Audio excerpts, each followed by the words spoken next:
Hello everyone, નમસ્તે. સ્વસ્થ બાળ ઉજ્જવળ ભવિષ્ય અમારી શાળામાં આયોજિત આરોગ્ય તપાસ કાર્યક્રમ. શાળા એ માત્ર પુસ્તકીય જ્ઞાન આપવાનું કેન્દ્ર નથી, પરંતુ સર્વાંગી વિકાસનું કેન્દ્ર છે. બાળક અભ્યાસમાં શ્રેષ્ઠ પ્રદર્શન ત્યારે જ કરી શકે જ્યારે તેનું શારીરિક સ્વાસ્થ્ય છે તે મજબૂત અને સુદૃઢ હોય. તેટલા માટે તેનું શારીરિક સ્વાસ્થ્ય મજબૂત રહે તે અગત્યનું છે. આજે આરોગ્ય કેન્દ્રમાંથી નિષ્ણાત ડૉક્ટરોની ટીમ દ્વારા બાળકોને સ્વાસ્થ્ય સંબંધિત તમામ પાયાની તપાસ કરવામાં આવી.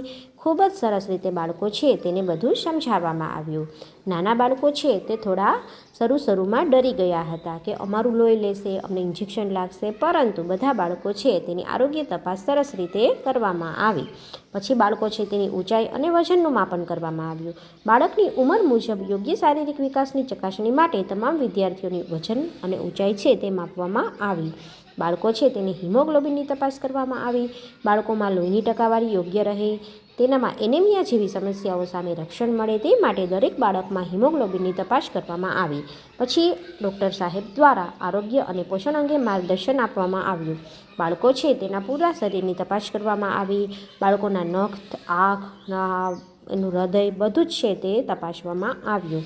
બાળકો છે તેની ઉંમર મુજબ બાળકોને ફૂડ પેકેટ, બહારનો ખોરાક ટાળી અને લીલા શાકભાજી, ફળો, પૌષ્ટિક આહાર લેવો જોઈએ. તેના માટે બાળકો છે તેને પ્રોત્સાહિત કરવામાં આવ્યો. અમારી નાના બાળકો છે તેને તો સરસ મજાનું તપાસ થઈ ગઈ, પરંતુ મોટા બાળકો છે તેને થોડા બાળકો છે તેને રડવું આવી જતું હતું. તો આવી રીતે છે તે નાના મોટા બધાની તપાસ આજે અમારી પૂર્ણ થઈ. પછી સાહેબશ્રીએ સરસ મજાની ખોરાક વિશેની સમજૂતી આપી કે દરેક વ્યક્તિએ કેવો ખોરાક લેવો જોઈએ. પછી છેલ્લે અમે ટીચરોએ પણ હિમોગ્લોબિન તપાસી જ લીધું. તો આવી રીતે છે તે આજે અમારી આરોગ્ય તપાસ છે તે સરસ રીતે કાર્યક્રમ પૂર્ણ થયો. Bye, thank you.